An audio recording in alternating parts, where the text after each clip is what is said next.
Let's walk through understanding what projects are in Slingshot. First, a quick review. Your workspaces are your top level over here on the left-hand side where you see marketing, product dev, ABM, and sales. You can see that within ABM, it's a standalone workspace and you do not need to have projects underneath of a workspace. You can have a standalone workspace that contains an overview, tasks, discussions, pins, dashboards, and data sources.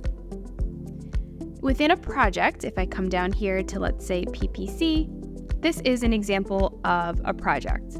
Projects live underneath of workspaces, and they contain their own overviews where you can pin files and links that are really important for the people on your project to understand. You get a view of any mentions that you've missed within your project, as well as a quick high-level overview of the status of the tasks within a project. Each project also contains tasks that are relative to that project, different discussions that you can have, pins, dashboards, and data sources.